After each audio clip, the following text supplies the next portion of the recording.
How's it going, everybody? Welcome back into another video.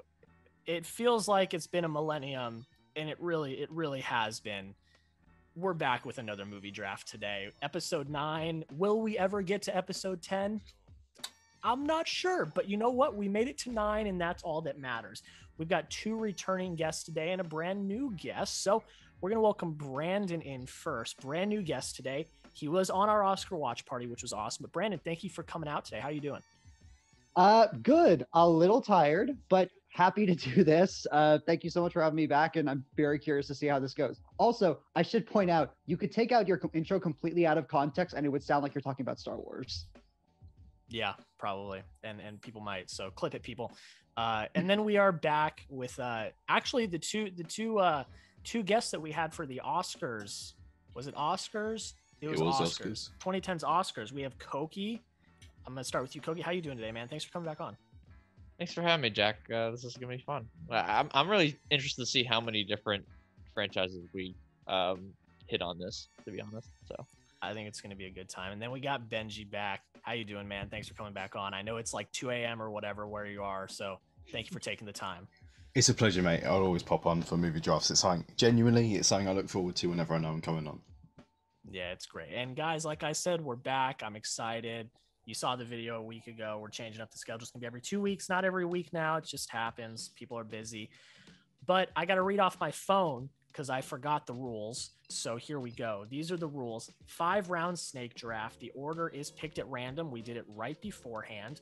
The category is pre-selected by myself. We do not have co-hosts anymore. I am the sole driver of this ship. Category is picked by myself. There is a unanimous veto vote. I don't know if that'll be used tonight, but it might be. What happens is all 3 of the people that are not picking have to unanimously veto a pick. If that happens, that pick gets thrown out. So that may happen tonight. I'm not sure, but it might.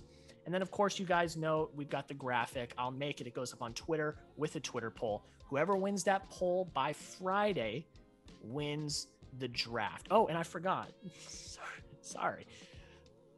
We've missed 3 weeks because I've been off popping champagne bottles because I finally, after 8 weeks, took home my first W. So thank you all. Thank you for the applause, all the people in the audience. I know the drought was there, and I feel great. If people were not going to vote for me by taking Avengers Endgame and Empire Strikes Back with the first 2 picks I had, y'all were colluding against me, but that's all that I got to say. But the category we are talking about today is actually a very interesting one. It's the perfect time to talk about it because we are in the middle of summer. This is when the big franchise films come out. I know Fast 9 comes out in 2 weeks. I'm very excited about that one. We are talking franchise films today, and there are a few caveats to this. I'm going to explain it to everyone. I've already explained it to our contestants because it is a little bit confusing. So I'm going to tell you guys how it goes. To be considered a franchise, there must be at least 3 films in that franchise, 3 or more to be considered a franchise. And each contestant gets 1 film per franchise. So we're not drafting the franchise itself. So if Koki drafts the MCU, he's not drafting the entirety of the MCU. He's drafting 1 film from the MCU. Each person gets 1 film per franchise. So all 4 of us may take an MCU film. I see that as a very big possibility. We only get 1 pick, so only 4 MCU films will be off the board. I hope that makes sense. If people get confused throughout, I will guide the ship and kind of help everyone through that. But here is the draft order we've got. We've got Koki drafting number 1 overall. Brandon is going 2nd, Benji's going 3rd, and I have the wraparound 4 and 5. So I think without further ado, let's just kind of hop into it. So Koki, you've got the number 1 overall pick. What are you going to take? I'm gonna keep it really simple here, Jack. I'm gonna go with The Godfather with the number 1 pick, and I don't have much of an explanation other than that it's the greatest movie of all time. That's my explanation. You know what? That's a great pick. That one is completely out of left field. I didn't even think about The Godfather, which is bad on me. There's 3 of them. There's 3 of them. So they are in play. that is a really interesting but really smart pick because, like you said, I tend to agree it's one of the greatest films of all time. And I like that pick. We're going to hop over to Brandon first with his thoughts. What do you think about that going number 1 overall? It's a good number 1, and like you, I completely blanked that it was a trilogy. Great pick. Benji, what do you think? I'm embarrassed to admit I've got the Blu-ray box set on my shelf, but I completely forgot about the Godfather films as well. And that's not an embarrassment. Like, that's a flex. I suppose. Yeah, but I mean, I think that one kind of threw me off because, like I said, I think when we talk about franchises, we talk about the big bombastic blockbuster franchises. The Godfather is a very sneaky one because it does have 3 films, so that does fall under the criteria, and I really like that pick.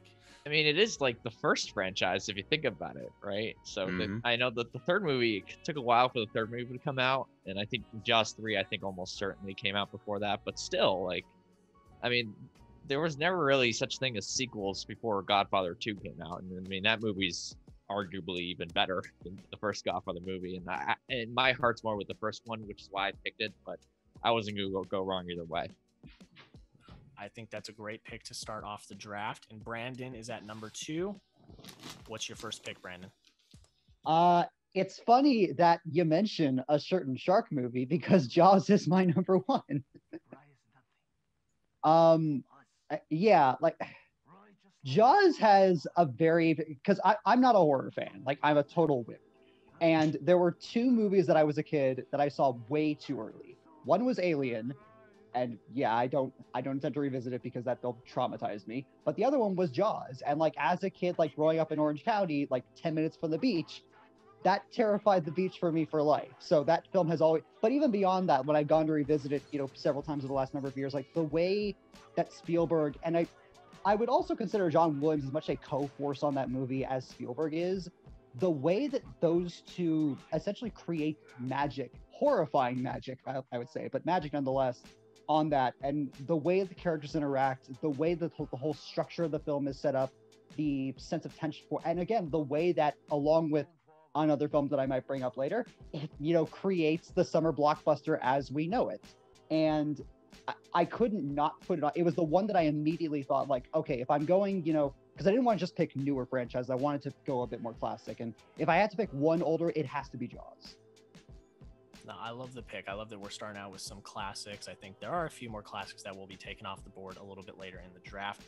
I mean, you're hitting some high points, not just in this draft, but in the last draft we did with summer blockbusters as well. This one was taken fairly quickly in the draft. I think, actually, if I'm looking at the board, it was taken number 2 overall as well, behind Batman 89.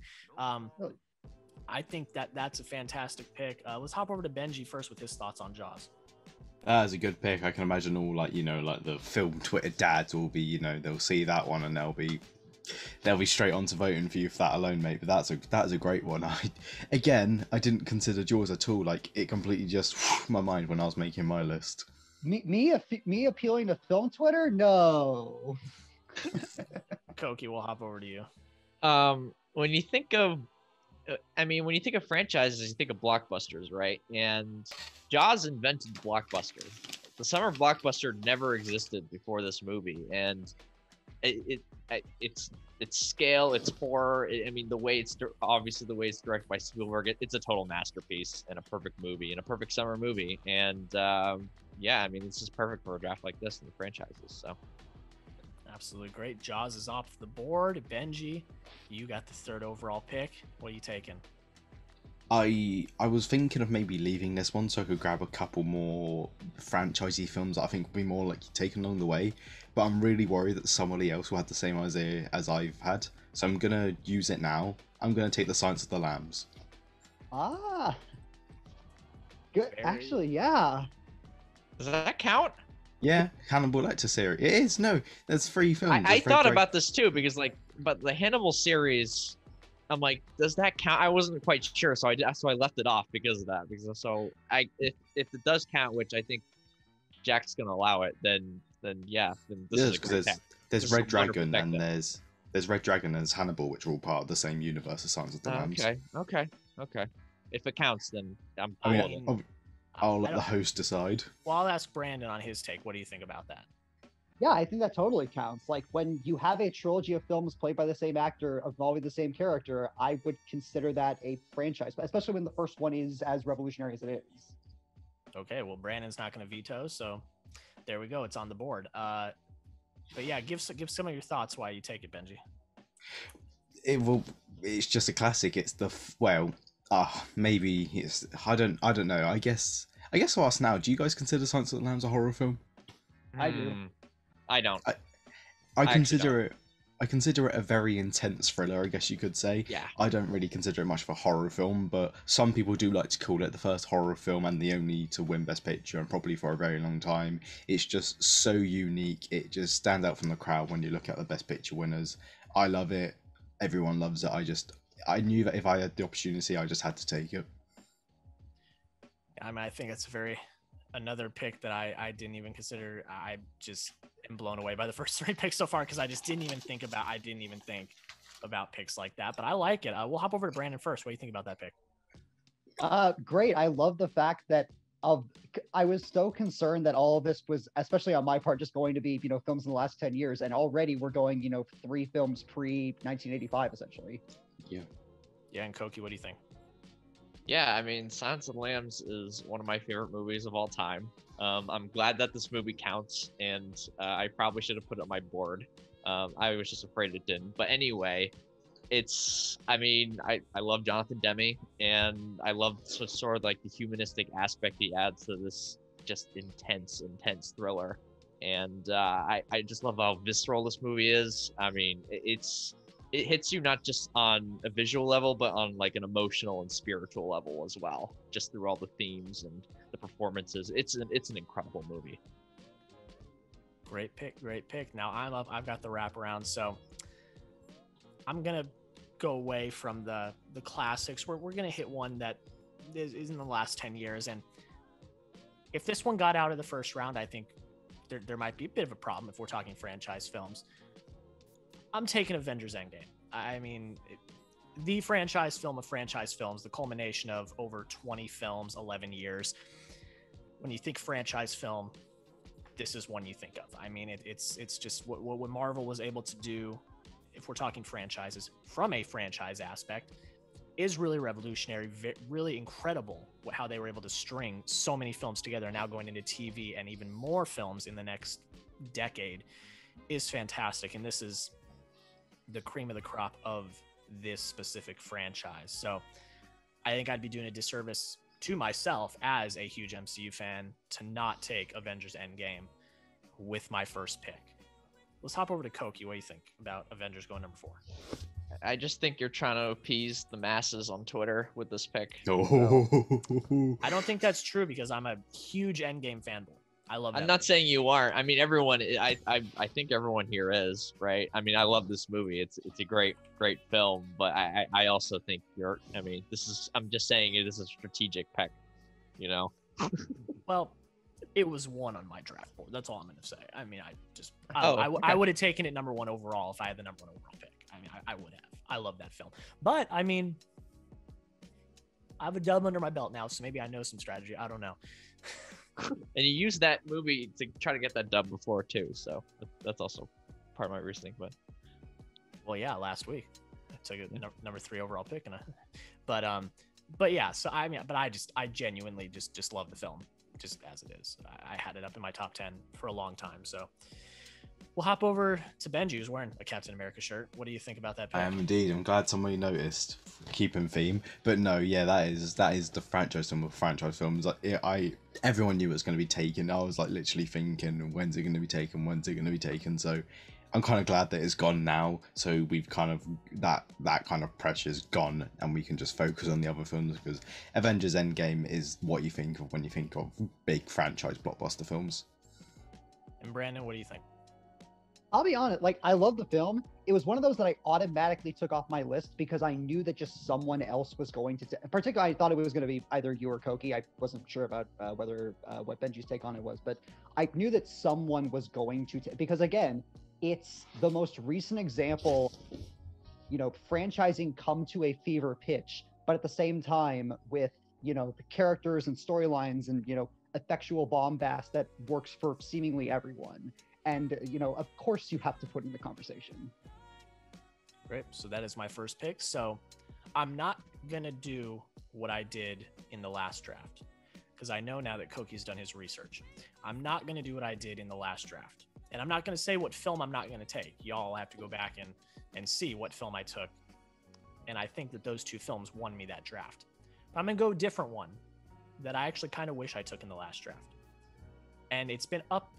There's been a lot of chatter about it recently because some set photos have come out and the 4K sets just come out in the last few weeks.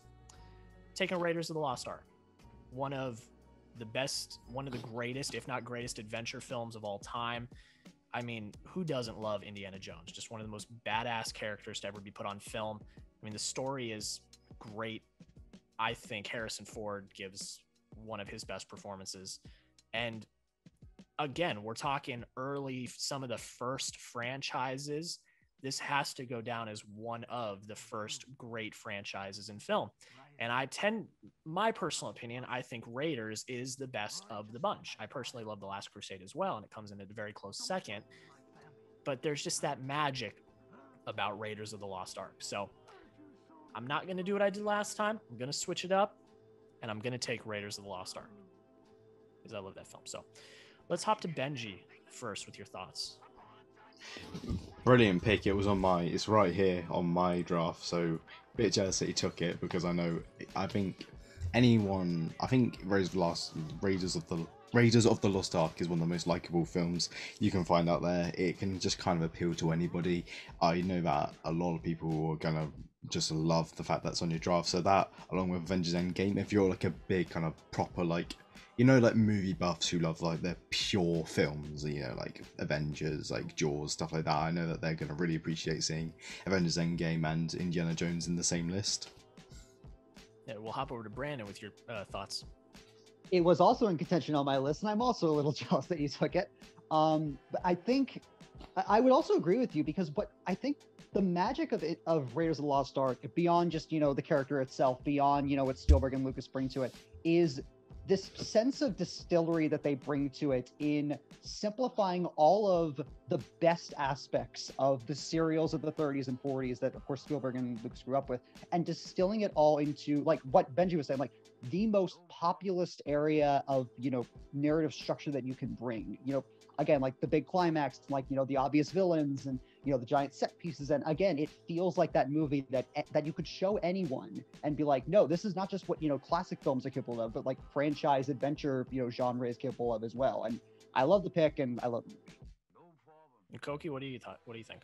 I love how Brandon mentioned all the 30s and 40s influences with this film, which is extremely true, but it also combines it with this breakneck pace that we really hadn't really seen in movies before. And now we see that in blockbuster films all the time. And we just mentioned Avengers Endgame, and the entire second half of that movie is going at some of the fastest paces, one of the fastest paced movies I've ever seen during just the second half. And I just think that Raiders of the Lost Ark, we've talked about a lot of movies, a lot of franchise movies that have sort of transformed the way we watch movies today, and Raiders of the Lost Ark certainly fits in that category. Great. Benji is up again. What are you going to take, man? Am I correct in saying that if someone's taken one from a franchise, you can take a film as long as that specific film has been taken? Sorry, can you repeat that? All right, because before I say this, I don't want to embarrass myself. So say if somebody's chosen a film from a franchise, could say you do the same franchise as long as the film hasn't been taken already? Yes. Yeah. All right, then Godfather Part 2.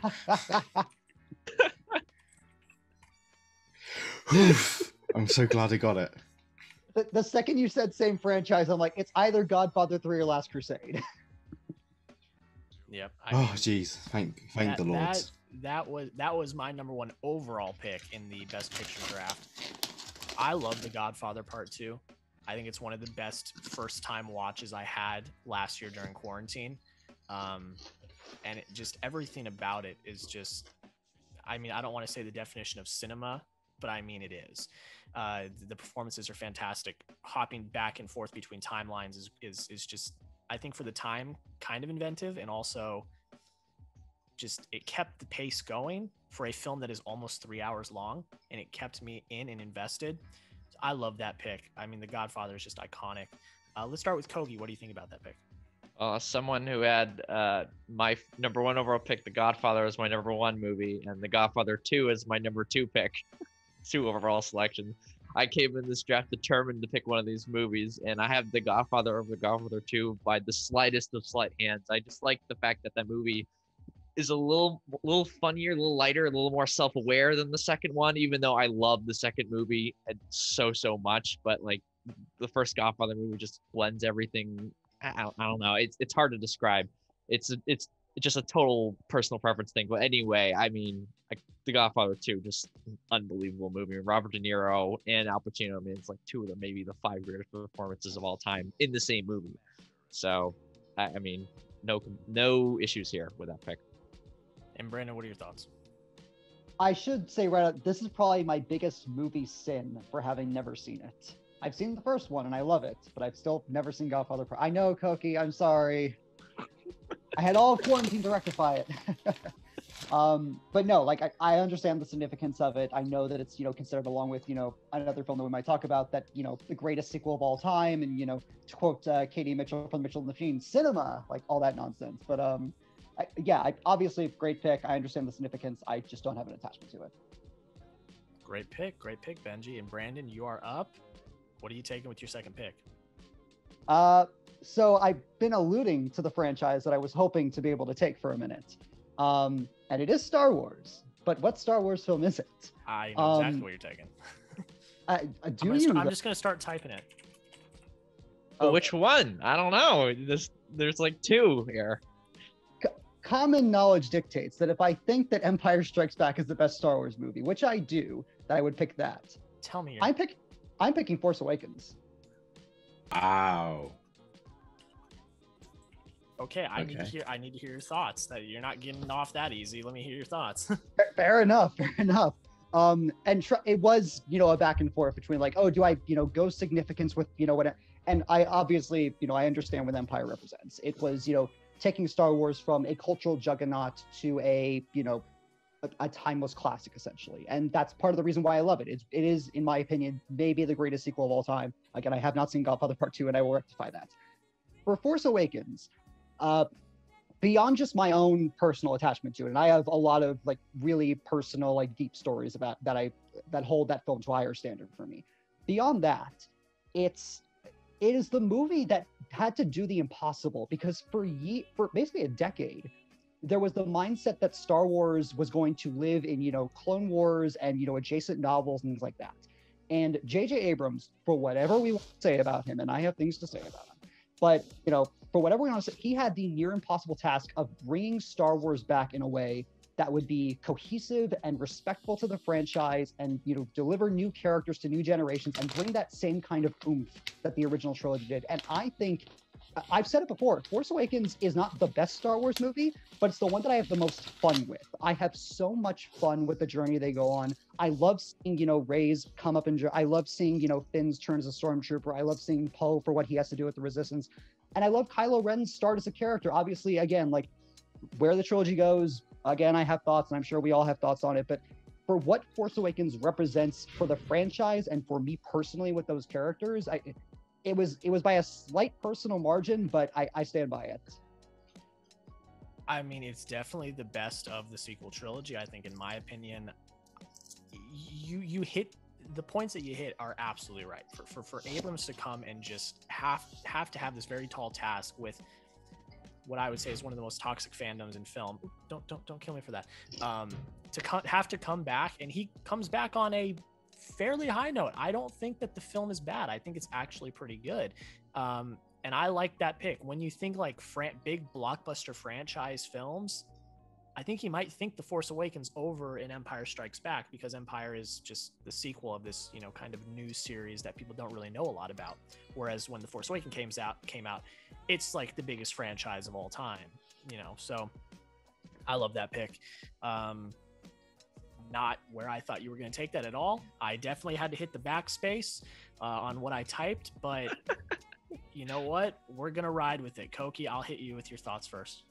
One, Brandon, you should be happy that Ethan Jordan, our mutual friend, is not on this draft because he Yeah. would be really upset right now.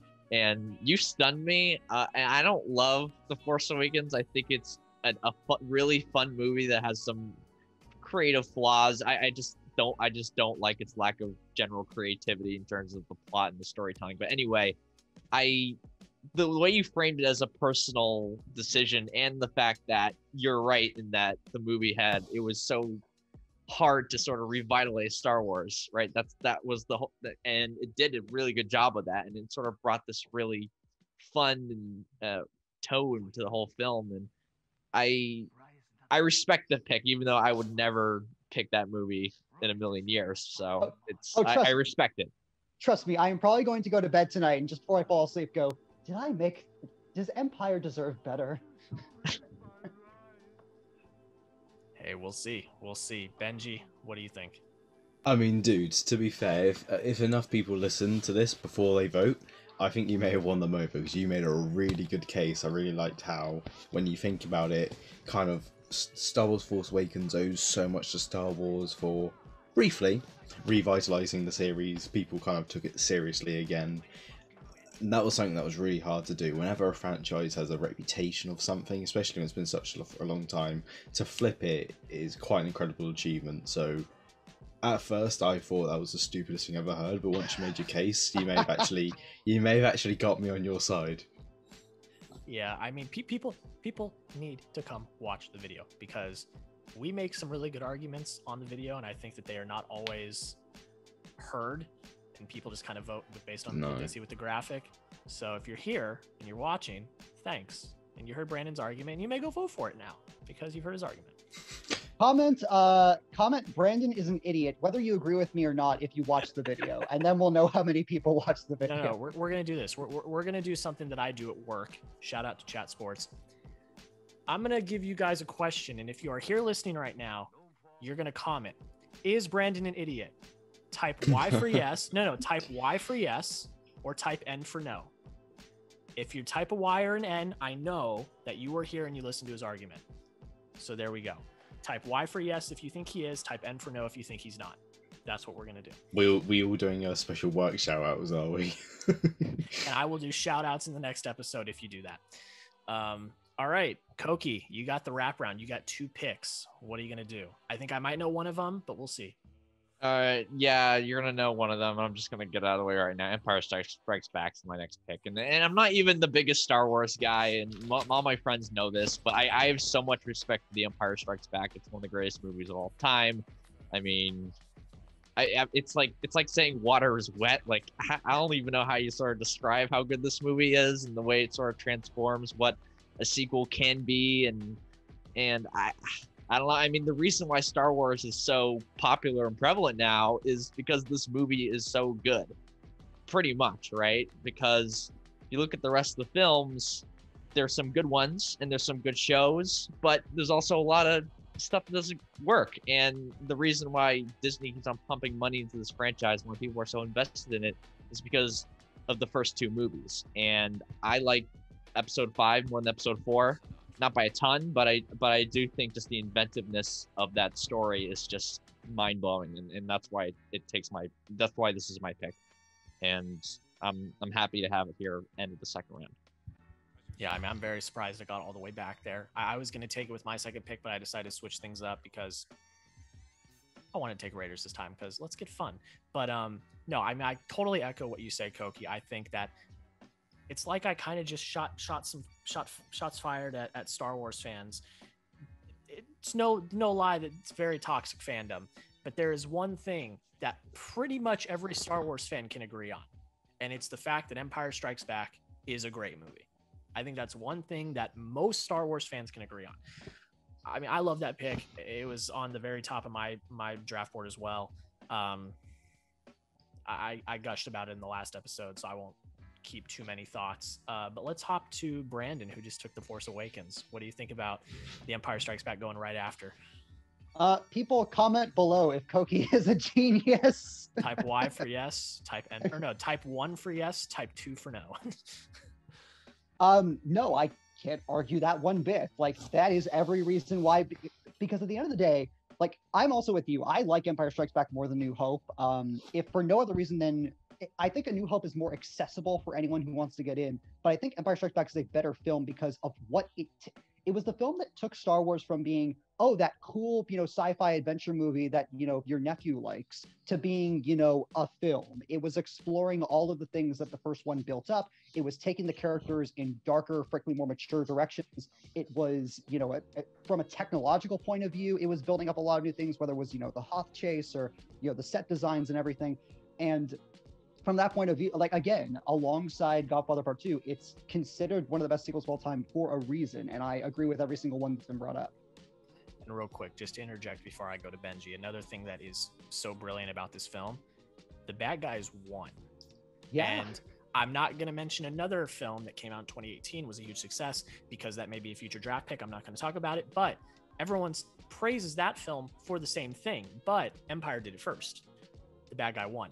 And that's such an interesting dynamic that, isn't seen a lot in franchise films. Usually the good guys win. And I really love that they went that route. But we'll hop over to Benji. What are your thoughts?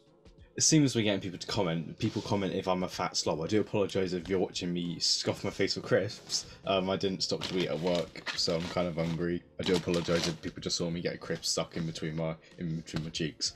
But Empire Strikes Back, that's a good choice in terms of franchise films, and as far as they go in terms of Star Wars fans. I feel like if there's Star Wars fans voting, if they didn't listen to the argument Brandon made, I feel like they'll all kind of automatically go to Empire Strikes Back, because like Jack said, I think it's one that they all unanimously agree is just a great film. It's like the one 99.9% of them will agree is just fantastic. Yep, I think that is probably one of the best value picks in the history of movie drafts, to get Empire at the end of the second round. Absolutely insane. And Koki's got another pick. So what are you going to take? Alrighty. If that pick was for the masses, this is for me. This pick is for me. I'm just going to let everybody know this. If you haven't heard of this film or you haven't seen this film, get to it, because you absolutely have to. If your heart doesn't melt by watching this movie, then I don't know, something's wrong with you. My pick is Before Sunrise. Oh my god, how did I forget about this trilogy?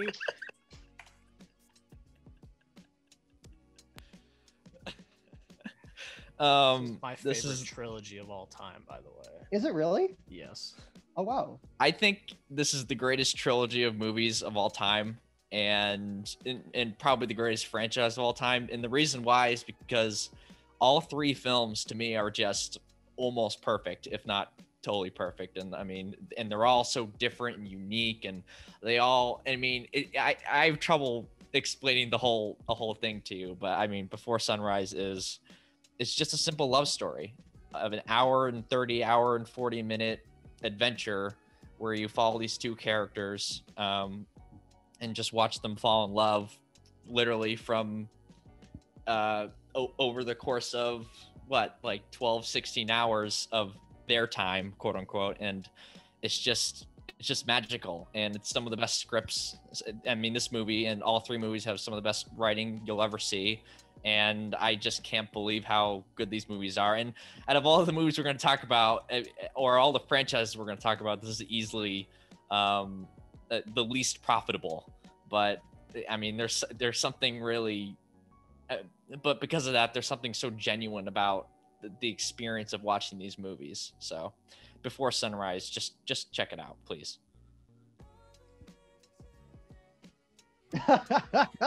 It's just too good. It's Ethan just Hawke, too good. Julie Delpy, it's unbelievable. It's unbelievable. Yeah, I mean, I talked about The Godfather and Godfather Part 2 being some of the best films I watched over quarantine. When I completely forgot I watched this trilogy over quarantine, these are the best films I saw over quarantine for the first time. I tend to like Before Sunset just a little bit more, like just a tick more, but I give all three of these films 5 out of 5 stars. And Before Sunrise is just such a brilliant beginning to this story. What Richard Linklater does, just in general, like what he does in film in general, is just so inventive and creative, and just he's doing stuff that people wouldn't even imagine ever doing. I love how much his movies breathe, and the characters just feel like they have so much space to do whatever they feel is necessary, and the actors feel like they have so much fun just sort of bantering back and forth. And I don't know, like Linklater isn't the most technical film like director, but he's also, when it comes to like directing actors, he's one of the best in the world, honestly, and he's one of the most underrated directors in the world because of that. Just because he hasn't done like a Star Wars movie, he's unbelievable. This franchise is unbelievable. I mean, I could go on and on and on about these movies. Yeah, I mean, I listened to a podcast on this trilogy, and the interesting thing that I could do an entire video just on the Before trilogy and it's talking about the Before trilogy, but I'm just gonna throw this in real quick. The thing that I found so fascinating was that Linklater wasn't the only person to be a part of writing the screenplays. Julia Delpy and Ethan Hawke both are also credited as screenwriters on the screenplays as well, which is just absolutely fantastic because they're writing their own dialogue as they go as well, which I think is just something that needs to be done more, especially with films like these. But I'm gonna stop gushing over it.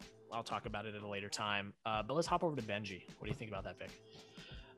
I'm kind of taken aback that somebody thought of that and two went with it, but Koki, that is a great film. May God be with you with that. Maybe the stands for that film will rally against you and it could work. That's why it's for me. all I'm going to say is if you don't end up winning the draft, you won the draft to me. Yeah, that is probably the pick. That would probably be the pick of this draft.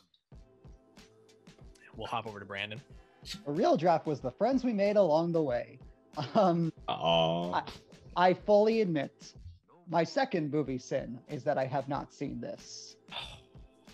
I've heard from all of film Twitter and all of my film nerd friends how freaking magnum opus it is for Linklater's career, and I love Linklater's director. I have no doubt I'm going to love at least one, if not all three of these movies.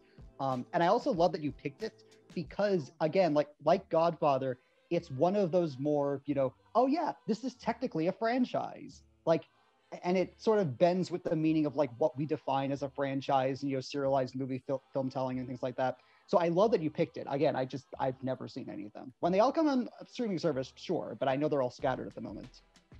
I think two of them might be on HBO Max. That's where I saw the first two. Okay.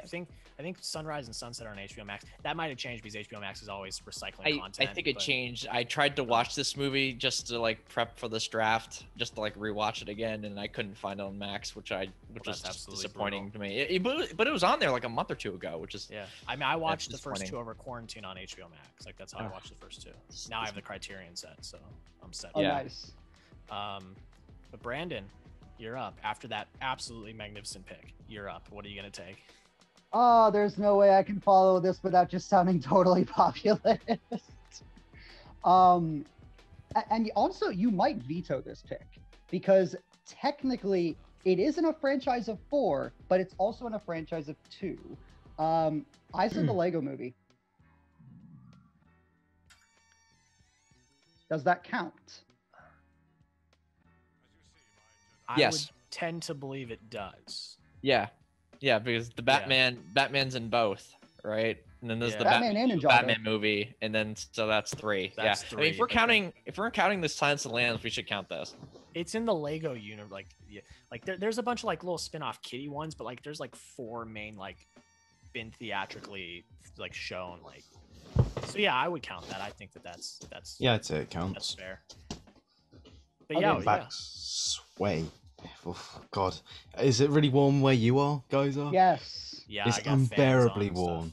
I've turned mine off because obviously it gets in the way of. Sorry. Anyway. Nah, hey, if I had a nickel for every time I've been in that situation, I'd be a billionaire. But yeah, Brandon, that counts. Give us your thoughts on the Lego Movie.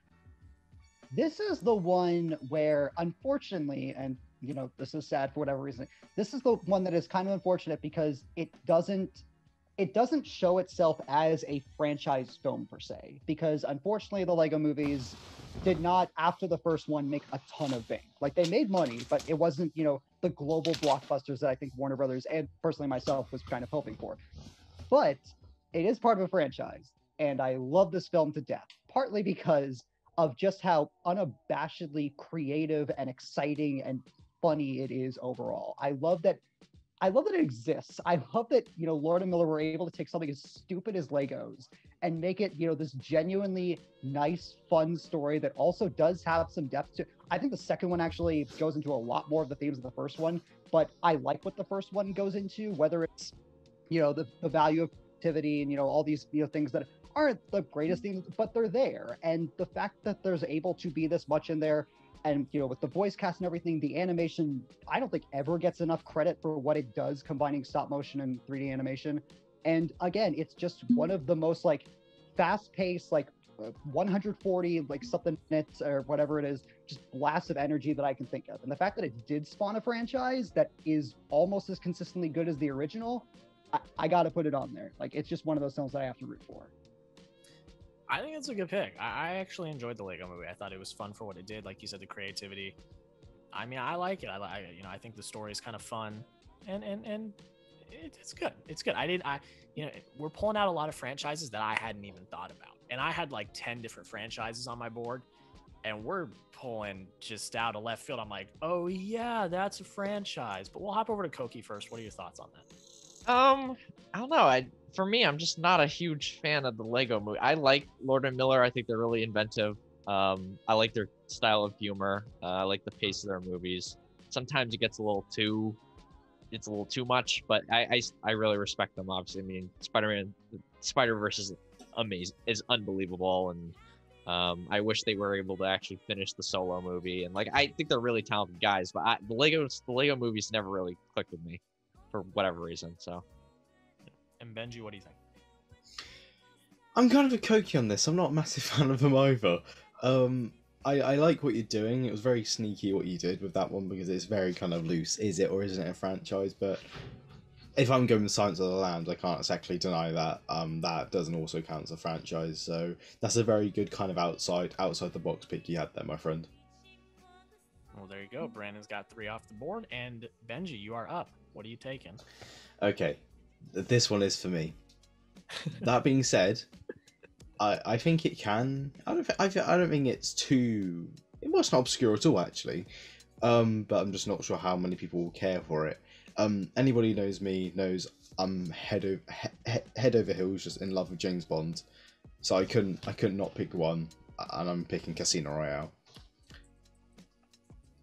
But not just because it's my personal favourite. A bit like Force Awakens, when James Bond was viewed as a joke, there was Pierce Brosnan in the previous film.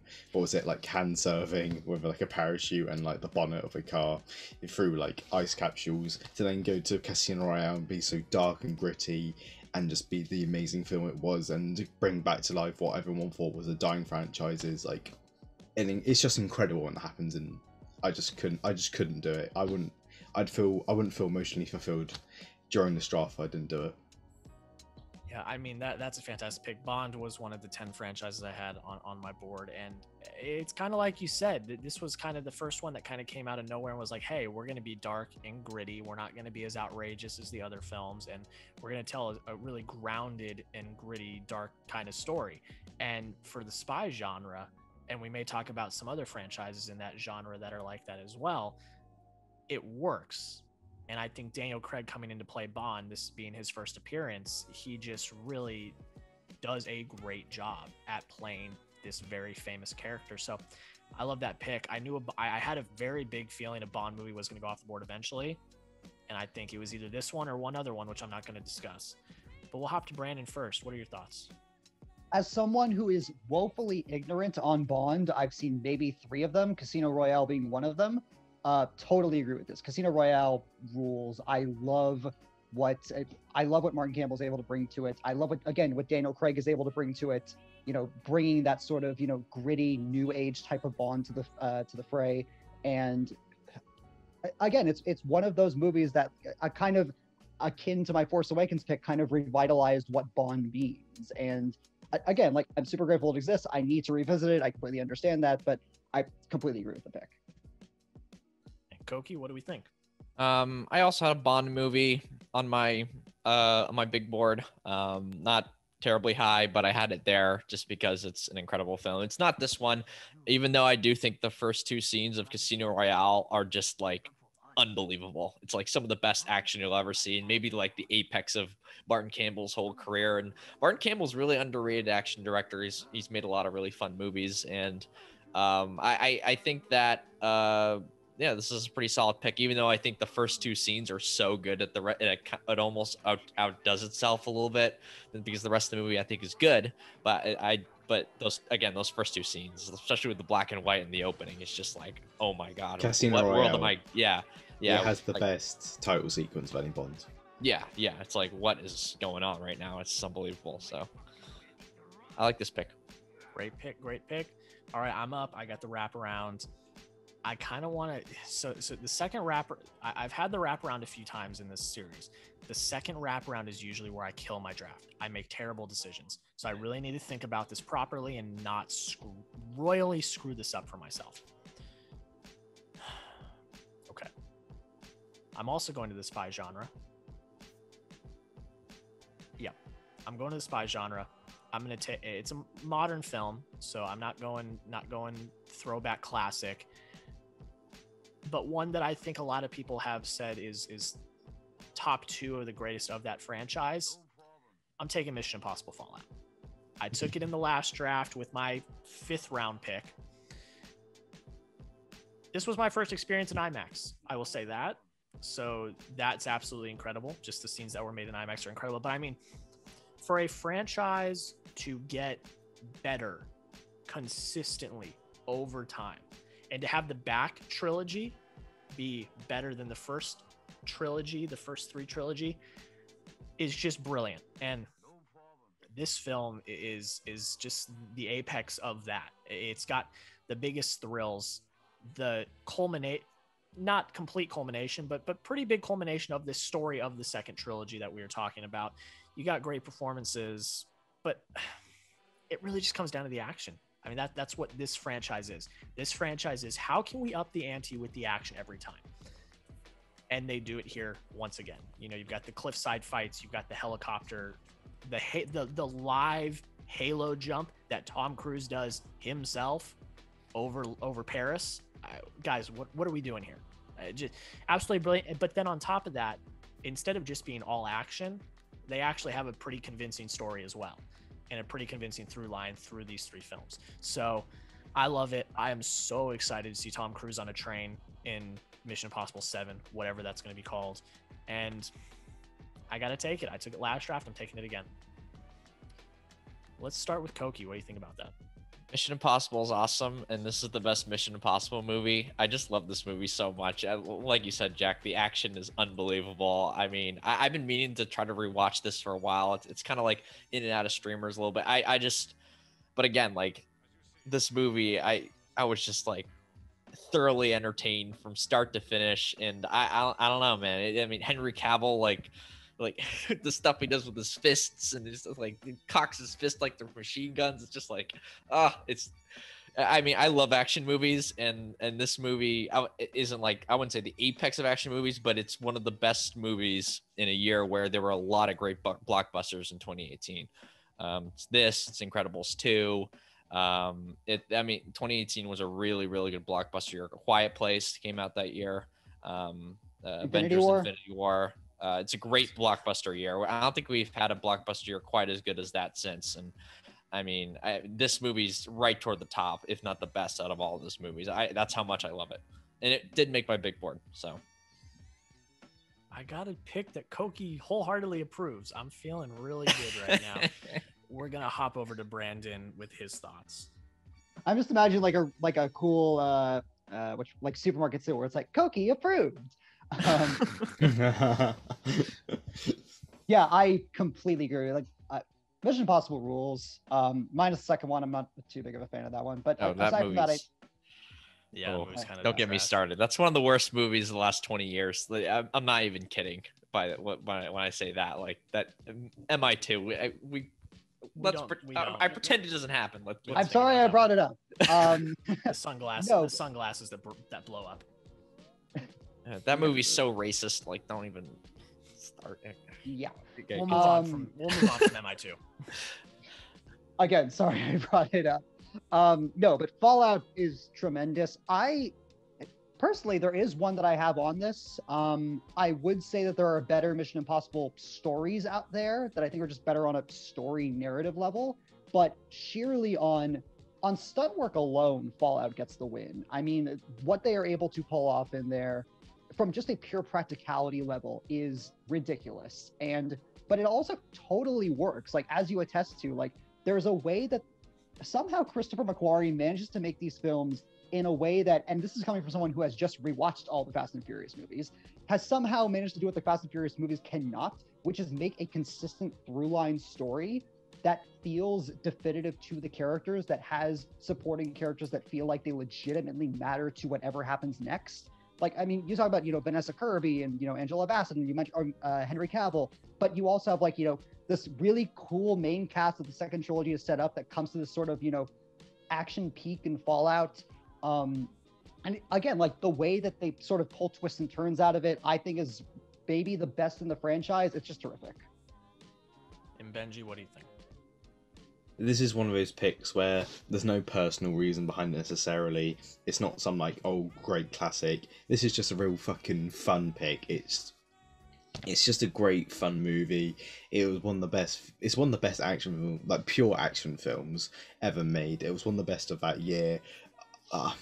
This actually might just be my favorite film movie so far. Not in terms of necessarily my favorite films, but in terms of just how franchises go. This is just what a franchise movie should be. It's just fun. It's popcorn flicky. It's just brilliant. There we go. I got the wraparound, and there's one of two ways I could go on this. Was leaning one way, but I'm not going to go that way, and there's two reasons why. One is I don't want to break Koki's heart, because I know how much he loves this film. And two, I don't want to go back-to-back heavy action. So I'm going to go away from this one. I want to have a little bit of variety. It still has some action, but this is also in a franchise that has defined a lot of people's childhood to teen years. So I'm going to take Harry Potter and Deathly Hallows Part 2. The culmination of a franchise that people have argued was the defining part of their childhood or teen years. Me personally, it was my childhood. I was growing up through the Harry Potter films coming out. This was the ultimate culmination before we got Infinity War and Endgame. This was the franchise that people were stuck to, they were involved with, and they were truly invested in. Not just because of the books, but then they really got invested in the movies. And it's one of the more satisfying culminations. I think one of the hardest things that franchises try to do time and time again is come to a satisfying conclusion in their series. And a lot have failed. Game of Thrones, Star Wars, just to name two, that have really brutally botched their finales. Harry Potter and Deathly Hallows Part 2 did not do that. You got a satisfying conclusion, you got an epic battle, you get all of your favorite characters back, and you have very emotional moments as well.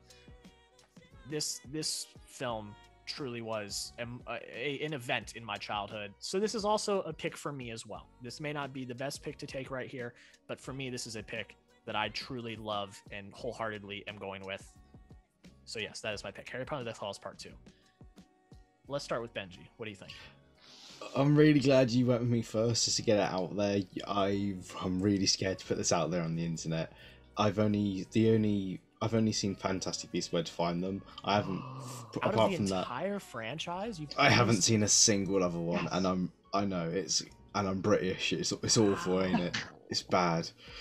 Oh, so I don't have much to say on this one, I'm afraid. I think that's said enough as it is.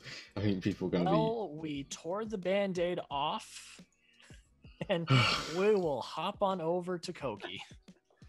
I have seen these movies. I've seen all 8 of them, 7 of them. I get confused because the main it's Part 2.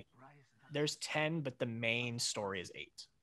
The main story is 8. Well, I'm not a fan of the Fantastic Beasts movies. So the first one's fine. The second one's really bad. Yeah. I mean, I don't have any problems with this pick. I haven't seen this movie. I want to say probably since it came out. Like, it's been a while since I've seen them, so I kind of have to revisit to give you a real opinion. But yeah, I don't have any problems with this pick at all. And Brandon, what do we think? Suddenly, my not seeing The Godfather 2 pick is not the most controversial thing here. I've seen the movie. Yeah. I've seen the movie. I know what happens. Oh no, but it's not you, Koki. It's Benji. Oh no, yeah, Oh, the yeah. Benji. I'm just saying. I'm you know. No, but Terrible person. Benji's just on his phone acting like he's just not hearing anything that's going on. Yeah. sorry, I was looking because I was thinking I remembered that Fantastic Beasts won a surprise Oscar won the Oscar for costumes. I was just wondering whether it got nominated at the CDGs, so I was just looking. I will say I shouldn't be poking fun at Benji that much because I hadn't seen them until 2018. I didn't grow up with them. I thought I was the one kid who didn't, so I relate to that a little bit. I just watched Deathly Hallows Part 2 maybe 2 weeks ago, maybe 2 or 3 weeks ago, because it was on TV and I was like, oh, let me see what. Yeah, it's great. It's probably, in my opinion, the second best of the films. I don't know if I'm going to talk about the other one just in case, but again, for a conclusion, it takes all of. I have problems with part 1 and some of the setup and things like that, but all of it is rectified in part 2. It ups the pacing, it ups the emotions. That first shot that I won't spoil with, in front of Hogwarts, I want that framed on my wall. That's a piece of art. And again, for what it does with the main characters and obviously some of the reveals that come towards the end, again, like for spectacle alone, I wish I had, gone back and told myself like, no, get into this. Like you'll be rewarded, seeing this in a packed theater. But, seeing it now just in the last couple of years, it's more than a worthy conclusion. Great. All right. So I feel like I didn't botch my second wraparound, but we will see when the poll comes out. Benji, you're up. What are you taking? Oh, Yeah, do I you're go up. with? It's time.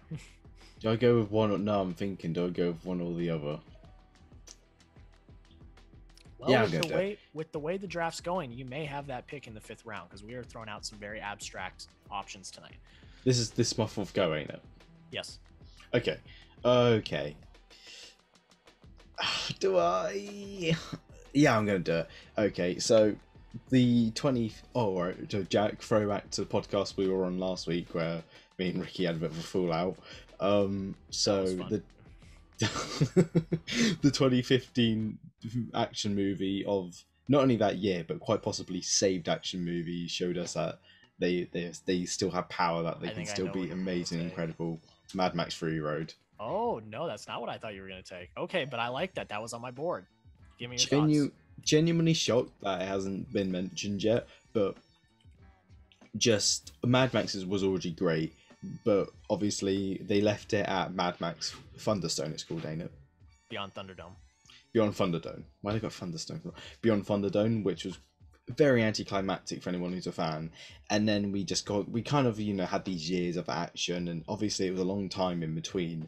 And we had we had the surge in action with films like The Matrix and Terminator 2, and then the plummet with do you remember in the early 2010s where we went through this awful kind of few years of action films where it was all, most of them were shitty and it was all shaky cam and looked very cheap, Hey, Liam Neeson we're not films. slandering the Bourne films right now, so just No. take a step back. The Bourne films are amongst my favourite films, mate, so don't you worry about that. But then to have Mad Max Fury Road come in and be like, here's your beacon of hope, was just such a emotionally fulfilling thing for anyone who's not only a movie fan but just an action fan. And for that alone, for an emotional reason and purely because it's just a great film, I'm going to put it on my draft. Yeah, I like that film. I mean, it's kind of like Brandon said with the opening shot of Death Hallows Part 2. That film is just strictly a piece of art. I mean, you could probably take many of those shots, frame them on a wall. I mean, it's beautifully shot. I think the cinematography of that film is something that needs to be talked about more. But I mean, you're right. I mean, it was an experience. I mean, I didn't see it until last year for the first time. But even when I saw it at home on TV, I was like, oh my God, this is something special. And just what they were able to accomplish with all of the very complex shots, huge stunts with just fire and explosions and people jumping from car. I mean, it's an achievement in action. And I think that is a great pick that was on my board. I thought might have fallen to me, but I like that pick. Let's hop over to Koki. Yeah, I mean, I kind of want to rewatch this movie just to sort of remind myself about how good it is. And I kind of want to watch it in a different setting because when I saw it, it was like on my computer, and that was a mistake. But I mean, the action in this movie, it's some of the best action maybe ever in a film, and the stuff that George Miller is pulling off in this movie from a technical standpoint has befuddled directors all across Hollywood, even great ones like Steven Soderbergh. So, I mean, this movie's incredible, and I think this is a really good pick. Yeah, and Brandon, what do you think? There is so much I can say about Mad Max Fury Road, purely on just how it exists. Like, just the fact that, you know, whether it's George Miller went from making the Happy Feet movies to going to this is insane to me. The fact that, you know, Pitch Perfect 2 being at the box office is ridiculous to me. The fact, you know, it became like an Oscar juggernaut that year, like the Oscar juggernaut that year, is all of it is ridiculous to me. And all of it pinpoints back to what the movie is, which is ridiculous. It is George Miller throwing everything he can at you and just saying, kind of like Benji was saying, like, here is your beacon of hope for action movies. Here's your, you know, still long tracking shots. Here's your, you know, gorgeous color palettes. Here's, you know, really cool use of, you know, slow-mo that doesn't feel jarring. Here's, you know, fast-mo and everything. And again, like, bringing us the character of Furiosa, which if the spinoff is going to be Ending Education, I hope it's great. But for what it is, yeah, like, there's a reason why it's become so influential in the. It's only been 6 years since the movie came out, and it's already influenced action movies that we've seen, along with another movie that I might mention.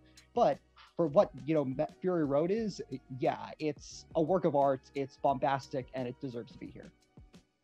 Absolutely. Brandon, you are up. Your fourth pick. Now I have to. Okay, we have 5 picks, right? Yes, we do. You have 2 more. Okay, picks. good. I was like, oh crap, I have to pick my final pick. Okay, this is gonna be rough because I have a couple I would love to include on, just to like throw ball of just like, I'm picking this. But yeah, let's do Dawn of the Planet of the Apes. Like that pick. I like that pick. Yeah, I mean, that's my favorite of the trilogy, personally. I mean, I really like what's done there. I think the character development with Caesar and the humans is very interesting. The action set pieces are nice. I mean, it's my favorite of the trilogy. Do you have any thoughts? Do you have any thoughts, Brandon? I would simply say that, you know, what Matt Reeves has to do with those two, with starting with Dawn of the Planet of the Apes and leading into War of the Planet of the Apes, is essentially take what was set up in Rise, which is very much a kind of father and son story set up within the context of what the Planet of the Apes films have been. And for reference, aside from the first one, I don't love the original Planet of the Apes sequels. I don't think they're all that great. I like some of them for what they are, but like I never found myself going back to the originals except for the first one. The Matt Reeves River Wide trilogy is different. It's, to, you know, use an internet terminology, it's built differently. I love the fact that with Dawn, we are essentially setting up a kind of a post-apocalyptic, you know, dystopian movie that doesn't feel like it at all. It feels gritty. It feels like there's high stakes. The villain with Gary Oldman is a fantastically compelling character. I love the way that, you know, humans have to interact with, you know, this new band of apes led by an impeccably good Andy Serkis in this. I still don't know which of the movies I love him best in. It might be this one. It might be War. I go back and forth, but he does such amazing work in drawing you into Caesar's world and his role as a leader, his relationship with Koba, and, you know, all of that. And the action is fantastic. I love some of the color palette that Matt Reeves chooses to use, like some of the blues and, you know, some like the dark lit, like sewer tunnels, things like that. There's a lot of like little things that I go back to with Dawn of the Planet of the Apes and I go, yeah, this is more than just a blockbuster, just a summer blockbuster. It's one that stuck with me as, for in essence, a piece of art of what the Planet of the Apes movies were trying to represent in, you know, the original franchise. And I think for what it is now, it's become a classic in my eyes. Absolutely. Let's hop over to Benji. What are your thoughts? My thoughts are this. These are my only words. The monkey always prevails. All right. And we'll hop Good over words. to Koki. Good words. I'm not gonna add much context because I just haven't seen these movies. So Really? yeah, this is the one. Like, this is probably the biggest franchise I haven't seen. I've seen a lot of stuff. You know, I've seen everything from the Mamma Mia movies to I think Pitch Perfect and this are the only two franchises in the last like 10 years that I haven't really checked out yet, or have at the time. And it's weird because the Planet of the Apes seems like something that would definitely be up my alley in some sort of way. I love how you mentioned Pitch Perfect, like they're bound to go down as great classics. People like Pitch Perfect though. Like, I mean, I don't know why, but it's like, all right, it's like things that are popular enough. I feel like I need to watch, you know, like if something like, even if like a show gets popular, like, oh, I gotta watch this now, you know, even if it's not like, might not even be up my alley. I just feel like this obligation to watch it. Do you know what I mean? So I mean, I think we should all start our own acapella group. You know, I'll be the producer. I'll do it. Yeah, I mean, I'll let you agree amongst yourselves who'll be like frontline singer, and then like, you know, we'll all be there making our sounds and whatnot. It would be great. Probably Brandon, because he's in a band. So is he? Yeah. Oh, you see, there you go. Will Brandon be the lead singer? You know, I'll produce and make the noises, whatever you call it. Is there a certain like word, like fancy word for like the noises that acapella people make? I don't think so. I think it's either, I think, just beatboxing or acapella. I don't think there's like a specific word for it. Yeah, well, you know, that was just my idea of the day. Get Also, back to me. I like the first Pitch Perfect. Just I do too. They're perfectly fine films, you know. They're fun. Don't think Pitch Perfect 2 deserved to be Mad Max Fury Road at the box office, but no. Well, it's not the film's fault. That's the box office for you, though. That's the box office.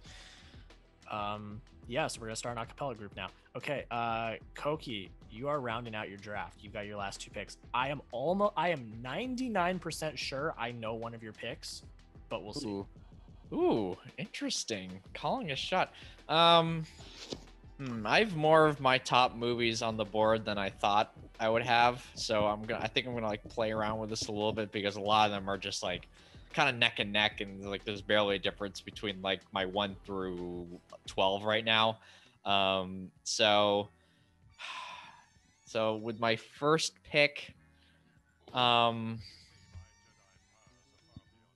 gonna go with Jurassic Park. Okay. Oh, wow. I can't believe this movie's still on the board, for one. I mean, A, they're still making these movies, so it is part of the franchise, and B, the first movie is I think the first movie is unbelievable. It's one of Spielberg's best. The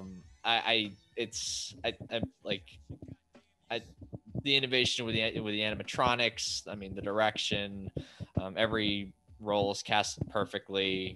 I don't know, like, it's, again, this is like another one of those movies where it's like water is wet, you know, of course it's good, like everyone likes it. So I mean, so many jaw-dropping scenes. The movie ages so well. It's one of the best aged movies maybe of all time. Pre-2000 movies, I should say. So and notice I have not picked a movie in the 21st century yet. So yeah, maybe I think I should keep this up. Wait, you picked the Before trilogy. 95. Oh, sorry.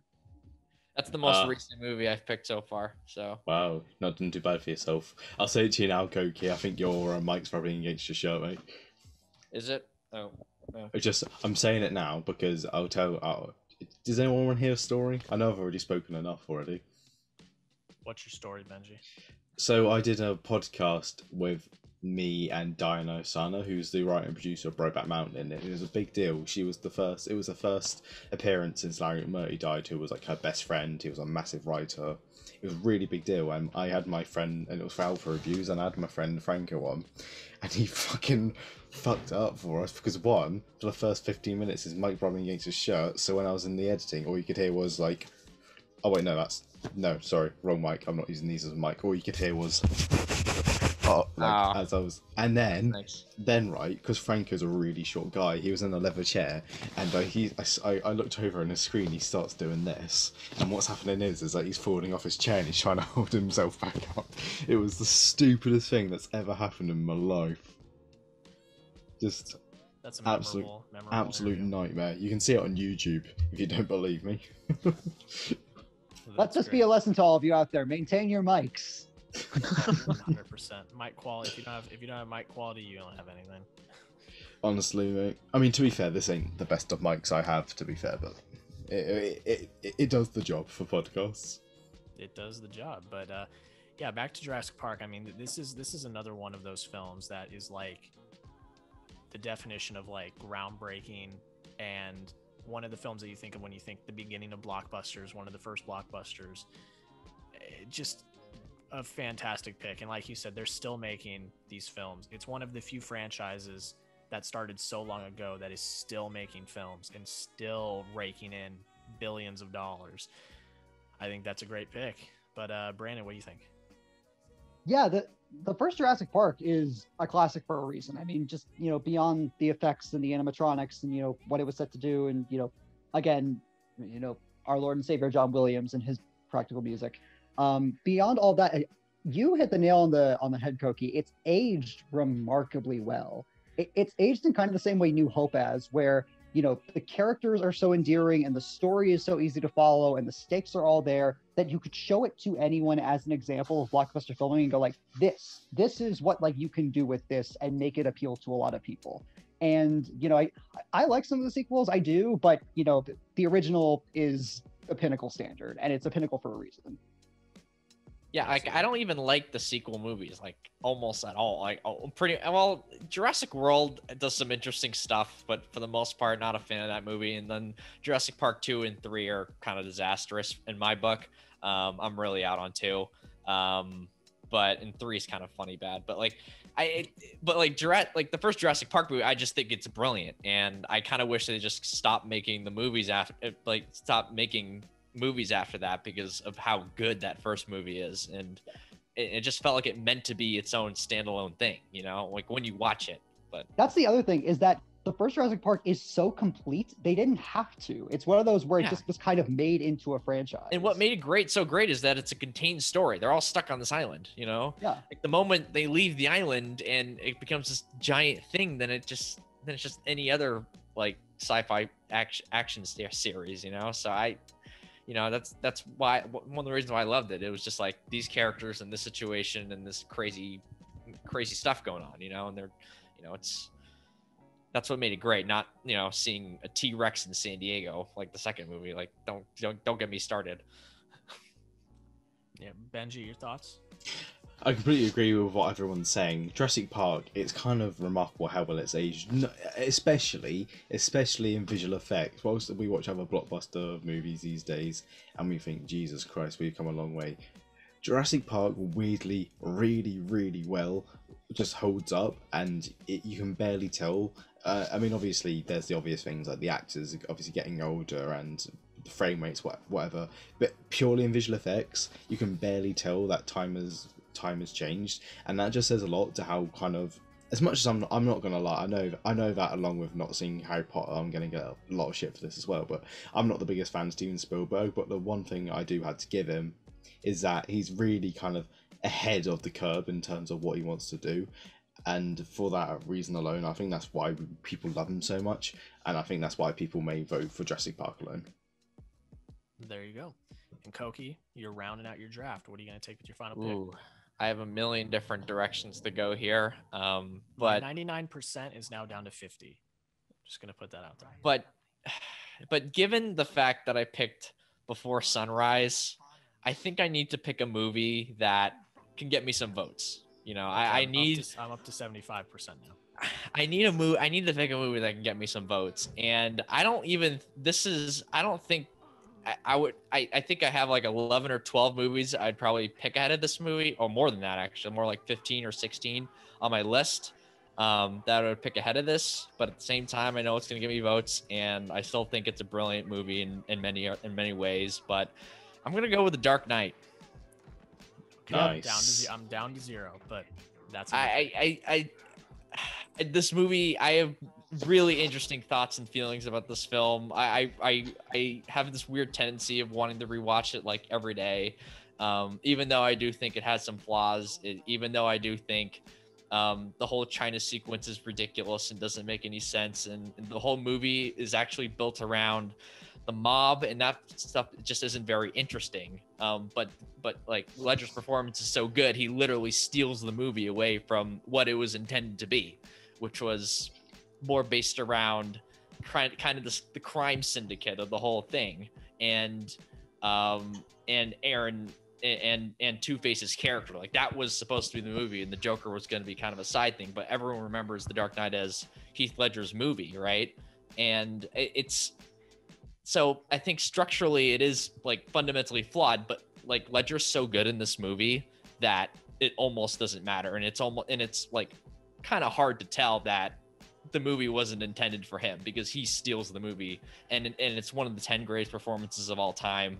And I don't say that lightly. And and again, like I Nolan's a really interesting character, a character in terms of him as a director. And yeah, I mean, I have some problems with his movies, and I have some problems with this movie, but I do think it's brilliant in its own way. And again, it has one of the greatest performances of all time, and it is still the greatest superhero movie ever. So this is my one, I guess, modern pick. This is one of the few I was considering taking with my final pick. I think that's just such a great pick. Like you said, it's one of the greatest superhero movies ever made. Heath Ledger's Joker is probably the best villain in film ever, if we're talking superhero villains. And you know, just what Nolan's able to accomplish with this is just something special. But I'm a Nolan fanboy, so what do I know? Brandon, we're gonna go to you first with your thoughts. Yeah, talk about one of those like 3 or 4 movies that I immediately took off my board in an attempt to be hipster, but I can neither deny their importance. Like I'm kind of with you. Like there are times where I like, you know, see like a clip or like a meme of The Dark Knight and go like, yeah, that was really terrific, wasn't it? Like really damn good.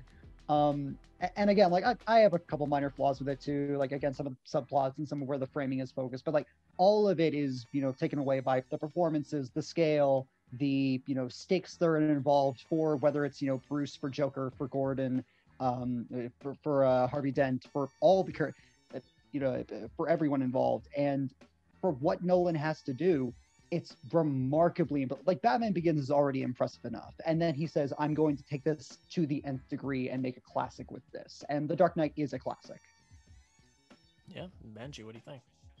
The Dark Knight's one of my biggest inspirations in terms of films and what I think I can do, because The Dark Knight, you can show it to somebody who's like, oh, I hate superhero movies, and they'll love it because it's just so much more than what you'd think of it on the surface. Heath Ledger gives like one of the very greatest performances of all time, and I know a lot of people like to say, oh well, he only won the Oscar because he died. I couldn't disagree more. Genuinely, I think he would have won even if it was a case of category fraud and they put him in lead. He is just incredibly, like, one of like the top 5 performances in my opinion. Like if you don't think that Heath Ledger isn't at least admirable in The Dark Knight, I don't understand like why you love and respect film, because it makes me wonder what would you like, what would you respect if you can't even respect this movie and this performance. Absolutely. I can't believe this movie lasted till the 5th round, by the way. I can't believe I took it. I know. Can't believe One of it the was most there, shocking and value picks. I'm like, this is a value pick. I'm gonna get a lot of votes if I pick this, so that's why I took it. So I mean, can't believe it, but here we are. It's literally just all of us trying to go like, oh, like let's pick weird picks, and that means like the automatic picks get left behind. That's what I was gonna say. Like I thought The Dark Knight would go in the first 2 rounds, and then like The Godfather and Jaws and Silence of the Lambs went 1, 2, and 3, and I'm like, oh, this is gonna be a different draft than I thought it was gonna go. So, but I like it. I like the variety. Brandon, you're up. You're gonna round out your draft right here. What are you taking? Oh, this is really, really tough. I literally have like a dozen options that I would go like, yes, this is totally worth it. Yeah. And I also don't want to do repeats because like I have one that I want to go with that's kind of a repeat of a franchise and I want to stand out a little bit. I had the same problem. I just had a whole bunch of movies. I could have floored everyone with one pick, and I'm like, I just need the votes, you know? So I think I needed a little more juice on the votes, so that's why I went with that pick. So, you know what? I'll give it a shot. I was going to go personal choice. I'll go for the one that gets me the votes. Let's go Lord of the Rings, Return of the King, baby. I was wondering. Wait, that was yours? No, I was wondering when people would okay. Lord of the Rings. It's taken ages. I was considering though. I will be honest. I was gonna say I would feel so bad. No, it's all good. Oh no, trust me, it happens a lot. You'd be surprised. Oh, do you remember the Oscar one where I was like, oh, you fuck. Which time? That happened multiple. Oh, all of them. Yeah. But Brandon, what are your thoughts? What are your thoughts on this film? It's Return of the King. I mean, come, like I know that's simple to say, but like again, what Peter Jackson has done with Lord of the Rings, also turning 20 years old in December, which blows my mind a little bit. What he is able to do with that trilogy and the Hobbit movies to an extent, I'll stand up for them, but primarily with the original Lord of the Rings trilogy, is magic. It's nothing less than pure, untapped magic that somehow he is able to channel into that. From everything from an effects point of view, from a casting point of view, from a narrative point of view, from again a populist kind of narrative focused point of view of like taking audiences on this journey. And by the time you get to Return of the King, everything has come to such an epic degree. And I've tried to say that word less, because I say epic for everything, but this film is epic. And everything about its stakes and where it's going and what its characters have to do feels epic because of everything that has come before it. And the way that Peter Jackson is able to, like Deathly Hallows that came after it, kind of loop itself into the most satisfying.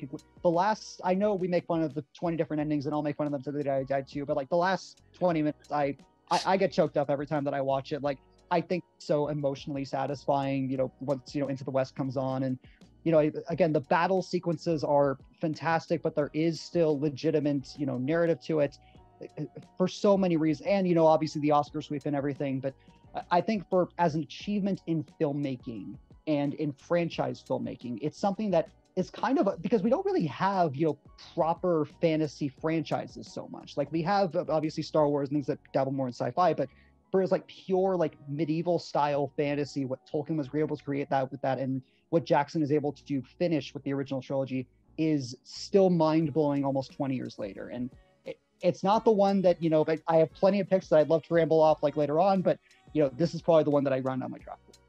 Yeah, Jack, can we empty our big boards after we will the do picks? honorable mentions at the end. Yes, Okay, thank you, because I have have a treasure trove of stuff. We have to. Absolutely.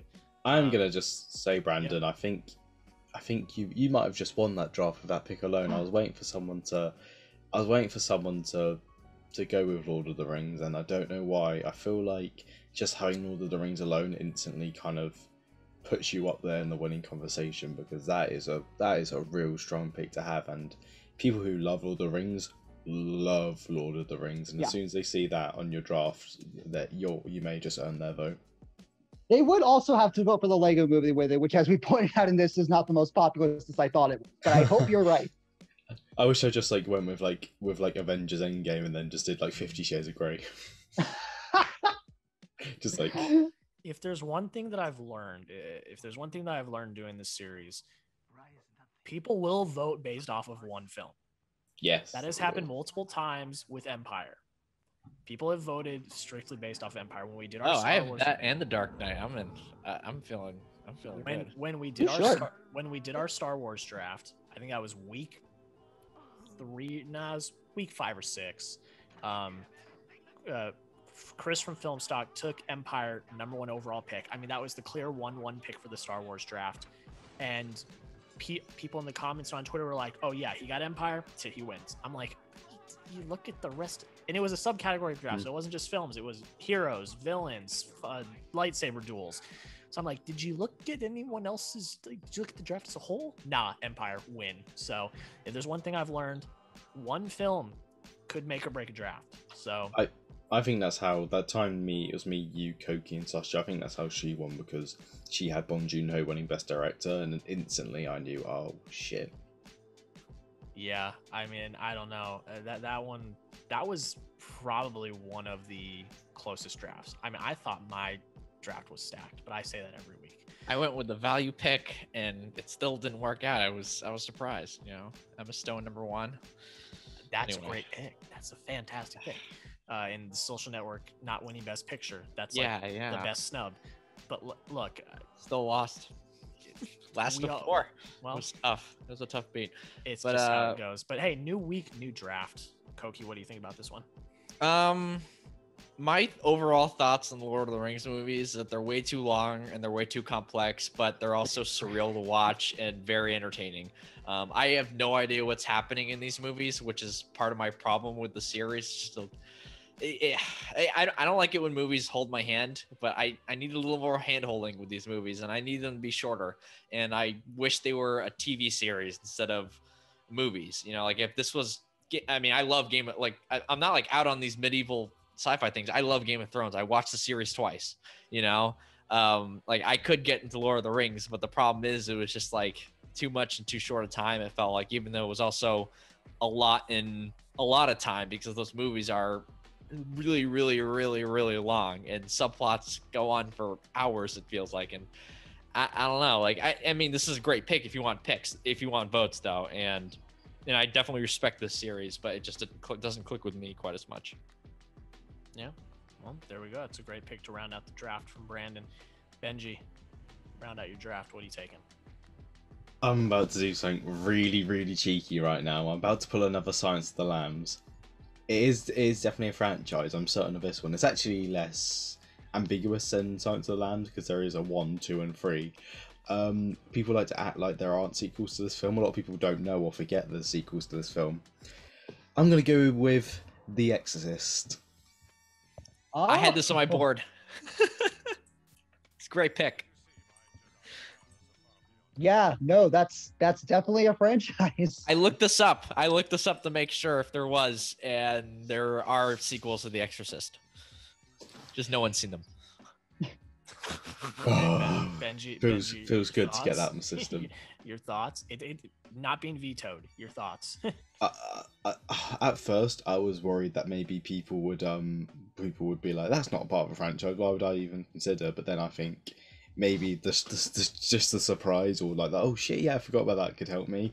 So that's literally why I went for it. It's just like a fun out of the box pick, in my opinion, and not only that though, it's amongst my favorite films. It is a great film. So I thought, you know what, I've got a couple picks I'm happy with. At the end of the day, when all said and done, it's just a game. So I went, fuck it, I'm gonna do it. Hey, if you ain't playing to have fun, you ain't playing at all. Koki, what do you think about that one? I love this pick. I love this movie. I think it's just so innovative, and there's so many underrated performances, and I don't know, like this, like, and it's aged really well, and just in terms of the horror, and it just grabs you, and it never lets go, really, and it grabs you more and more and more, and it's one of those movies that just gets better as it goes along, and to me, those are always the best films. So I think a great open is always underrated. The opening of this movie is really strange. But it's also really interesting. But then after that opening, it just gets better and better and better and better. Let me just say, I've always thought that opening from The Exorcist could be cut, and it would actually maybe make a lot of people say that. Yeah, it's just a strange opening. I'd love to know what it's all about. What is that opening all about? It's about it kind of explains the origins of the demon.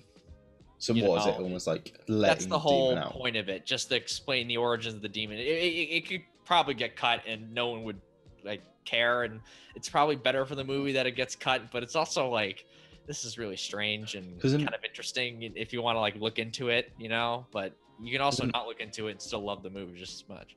Because in my opinion, when you're watching The Exorcist, I don't think anyone's going, I wonder where the demon came from. It's like, I mean, horror nerds.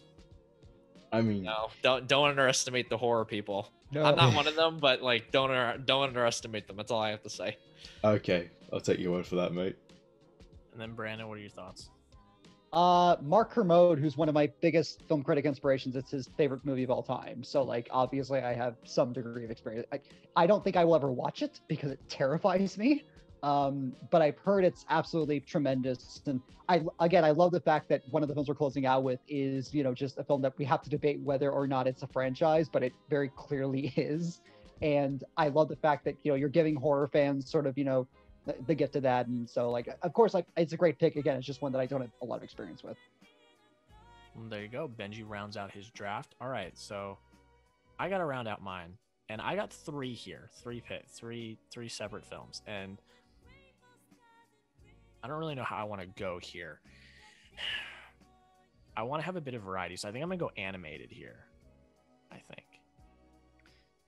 Now, if I was going for the heart, like purely for the heart, I would take one of the How to Train Your Dragon films because I adore that trilogy. I'm going to pick with my heart and my brain, though, because I know how these drafts work. I'm going to go with Toy Story 3. Brava. Great I pick. Good think, pick. This I is think great pick. just we've talked about culminations a lot. Well, I have because I've taken a lot of culminations, but I think, you know, one of the greatest, not even animated, but just trilogies of all time, that has such a just heartbreaking, but also kind of hopeful, satisfying conclusion to these toys that we have been following for years. And it breaks my heart every time I watch it. It's got a great story, and it's just Pixar. It's what Pixar does best. It hits you with the emotion. It tells a really nice, concise story, while also being about toys that can get up and walk around and talk. I mean, it's just brilliant what Pixar's been able to do, and they're still doing it to this day. Like I got to see Luca, and I thought Luca was great. Like it's still doing it to this day. So if you're gonna pick from one of the best animation studios, if not the best animation studio, you got to pick one of the best. So I'm taking Toy Story 3. Let's hop over to. We'll start with Brandon. Toy Story is one of the first movies I ever watched. It's the first movie I ever owned on VHS. Like the series means more to me, like maybe aside from Star Wars, but Toy Story is the other one. And yeah, Toy Story 3 is a masterpiece in my eyes. Like it's brilliant, it's beautiful. Like also rest in peace to Ned Beatty, who just passed away today, who of course plays Blotzo in the movie and does a tremendous job with that. I just let it print it out. And again, like yeah, as a culmination, did we need Toy Story 4? No, I'm happy we did, but this could have totally worked. Again, like that climax of that movie is one that will live in the hearts of like our generation for like decades. Like that's something that's going to stick with, like Bambi's mother dying, like that's going to stick with us. And again, I love what the film does in taking the toys in different directions. I love what it does for Woody as a character. I love, you know, kind of the expansion of the world, like that was kind of teased in Toy Story 2 and then just really comes to life in 3. And again, it's just a ton of fun. It's hilarious. It's great for all ages, and it's a great pick. Like if you had to pick an animation pick, yes. All right, Koki, we'll have over to you. This is Pixar Apex Mountain in terms of it just hitting on, like, I mean, commercially, thematically, artistically, it's the best. It's the peak of their, to me, it's the peak of their powers. Like everything built up to Toy Story 3. I mean, and I wouldn't say they've gone downhill since then, but they haven't hit the peak that is Toy Story 3. And I just think that, I mean, it's one of the greatest villains in movie history. It's, I mean, one of the greatest animated movies in movie history. And I mean, I just love Toy Story 3. I think it's incredible. I do not agree with my former co-hosts on Real Talk that Toy Story 2 is better than Toy Story 3. I am not on that train. I think Toy Story 2 is underrated, but I do not think it is better than Toy Story 3. I just want to say that for the record.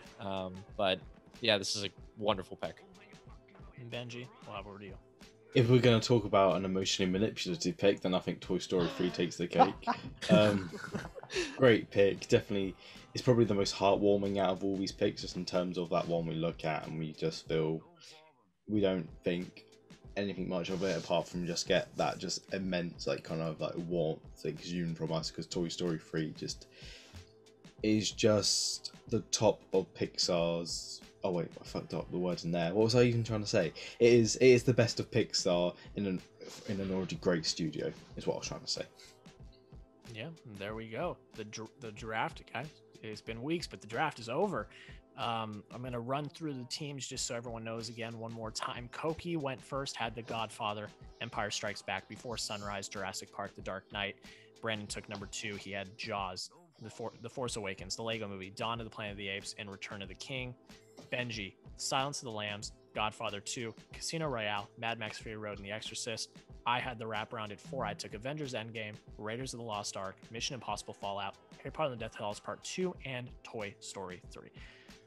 I think all the teams are stacked. I mean, obviously we're talking franchise films, so we're talking some of the more popular films. So I think this is a great draft, guys. Do we have any closing thoughts? We'll get in honorable mentions, but any thoughts about the draft in general? All really strong. All could win. Yours are all better than mine. They're all they're all more consistent. But this was actually a lot of fun. No, I mean, I was thinking the same. I think we all underestimate. I think we're all thinking about what we could have picked instead. I just love how many different franchises we hit. I love that, you know, I'm gonna give myself a pat in the back that I thought of the whole Before Sunrise, before series. Underrated pick of the night. I'm telling you right now, like, go watch those movies. I'm pleading you. It's the best trilogy of all time. I'm sticking with that take. I know that sounds like a hot take, but No, I would take all three of those movies over Star Wars Episode 6. Just saying, I would. And I just love how many different franchises we had. I loved how we went back in time. I don't know. It was just a really, really, really fun draft. Yeah, and I mean, it really comes down to like the key example, and what we're gonna hop into honorable mentions right now. And the first one I'll say is only one MCU movie was taken in the entire draft. I can't believe that only one MCU and no DC. No, Oh wait, no, that's not no, right. we did. I was one. tempted. Okay. Didn't we have a Dark Knight? Yeah, we did. Dark have a Knight, yeah, but if we're talking like DCEU, no. But I mean, I'm not No. surprised about that though. Really, Nah, Mate. I don't really think there's that many formidable. mate? films in that Mate, if franchise. Amanda was here, all 5 picks would be DCEU. She would have So- taken Zack Snyder's Justice League. Absolutely. You know, For But real, yeah, done. I mean, one MCU was taken, one Harry Potter, one Mission Impossible, one Bond, only 2 Star Wars, one Lord of the Rings or Middle Earth. I mean, those are all my honorable mentions. Oh, between Toy Story 3 and Fast 5, those were the 2. None of the Fast and Furious movies were taken. I was also thinking Fast Five, actually. I rewatched Fast 5 last night. It was a wonderful decision. That movie is incredible. That movie's unbelievable. I thought about picking it with my last pick. That's I what just- I thought you were going to take. That was my I- 99% chance I knew what you were going to take was Fast 5. Why? I Because thought you that's saw what it you on my were letterbox last night. gonna- Yeah, and I was like, Okay. there's no way he doesn't take this. Yeah. There's no Die Hard was mentioned. Oh, No, Die Die Hard, Hard. yeah. Yeah, I had that on my list too. I mean, I got a whole bunch. Yeah, I mean, clear out. I gave my honorable mentions. You guys clear out your draft boards. What did we Oh miss? What boy, did here we not hit? go. Do you guys mind if I start Go at ahead. least? Go ahead. Okay. Yeah, go on then, mate. Alien was the top movie on my board, still left, and Aliens. Count them both. I mean, those are 2 amazing movies, especially Alien, unreal horror film. Indiana Jones and the Last Crusade, which is actually my favorite Indiana Jones movie.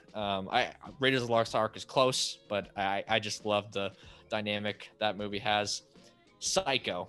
This was the curveball I really thought about taking with my last pick. I thought about that one. Because there's Psycho 2, there's Psycho 3, there's Psycho 4. Yeah. There are? Yes. Yeah. I haven't seen them, but there are. But they exist. Yep, 1960 Psycho. Like, that would have been if I really wanted to stick with the bit with older movies, I would have picked it. And but I went against it because I wanted the votes. I just want to say now before you carry on, not Die Hard 2, Psycho 2 is actually a really underrated film. I heard it's I- decent. Yeah. It's Yeah. actually not too bad. Yeah, and Psycho again. That's an absolute classic, great movie. Rocky, no Rocky movies. I also have Rocky in my. I did have Rocky in mine actually, but yeah, still. Yeah. It's kind Um, of a shame that didn't get picked. No Back to the Future movies. That was another one of my. I said I had 3. I had Fast 5, Toy Story 3, and Back to the Future. Those were my 3 for my final. That's I just pretty. think- That's tough to pick. I did think about going with Girl with the Dragon Tattoo, but I thought, nah, not enough people want to go with that one. Does it count? Yeah, the Swedish films does. Oh, Not the the- Swedish.